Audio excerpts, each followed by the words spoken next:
আজকে আমরা একটি কিউব আঁকবো। এই কিউবটি অনেকটা 3D একটা ইফেক্ট আনবে। চলো তাহলে দেখে নেই। প্রথমে আমি একটি মাঝখানে দাগ দিয়ে নিলাম এবং তারপর সাইডে আরেকটি এবং পাশে আরেকটি এবং নিচের দিক দিয়ে একটু চিকন আর উপরের দিক দিয়ে একটু মোটা হবে। তারপর আমরা এটাকে একটা কিউবের শেপ করে নিব।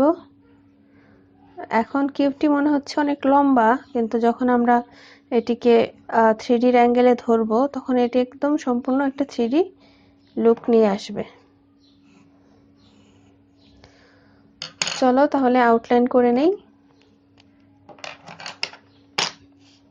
আমরা এইখানে দাগটা দিব না, এখান থেকে নিচ পর্যন্ত দাগ দিব এবং এই পাশেও উপর থেকে নিচ পর্যন্ত দাগ দিব। 3D ড্রয়িংগুলো সবাই পছন্দ করে, এটা শুধু ছোটদের জন্য না, যারা বড়রা আছো তারা যদি 3D ড্রয়িং পছন্দ করো, এবং এটা একদম বেসিক থেকে শুরু করেছি আমি, তোমরা চাইলে ট্রাই করতে পারো এবং এই ট্রিক্স খাটিয়ে অন্যান্য ড্রয়িংগুলো তোমরা করতে পারবে।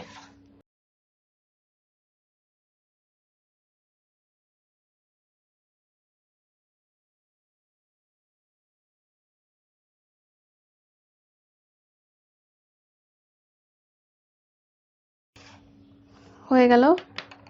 এখন আমরা এই দাগগুলো মুছে নিব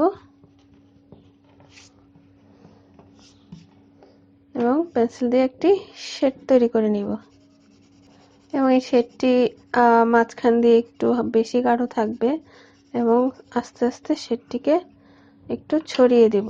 সেজন্য আমরা একটু এটাকে ম্যাশ করে নিচ্ছি। তোমাদের কাছে যদি এই টুলটি না থাকে তাহলে তোমরা টিস্যু পেপার অথবা কাপড় দিয়েও এই কাজটি করে নিতে পারো। আমি এই সাইডটা একটু ডার্ক করে নিব, কারণ এই সাইডটা হচ্ছে পিছন সাইড বা পিছনের সাইড, এবং সেজন্য একটু গাঢ় কালার করে দিচ্ছি। পেন্সিল দিয়ে গাঢ় শেড দিচ্ছি এবং এই সাইডে আমি একটু হালকা শেড দিব।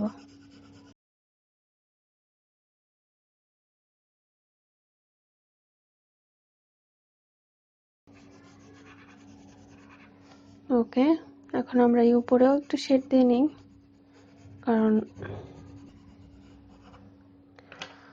এবার আমরা এই কিউবটিকে লাইন টেনে নিব যাতে 3D লুকটা পুরোপুরি আসে, এবং আমরা লাইন যে টানবো কিউবের উপরে দিব না।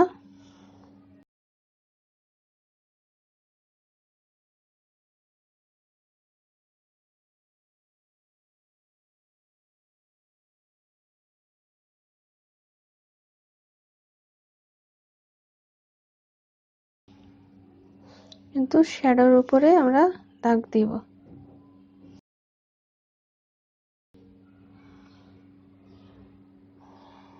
এবং উপরের এই অংশটুকু আমরা কেটে ফেলবো। আমি সিজার দিয়ে কাটছি, তোমরা চাইলে পেপার কাটার দিয়েও কাটতে পারো, কিন্তু আমি সিজার দিয়ে কাটছি কারণ যদি কোনো ছোট বন্ধু এই ড্রয়িংটি দেখে প্র্যাকটিস করো তাহলে তাদের জন্য সুবিধা। ওকে, দেখো কিউবটি হয়ে গিয়েছে।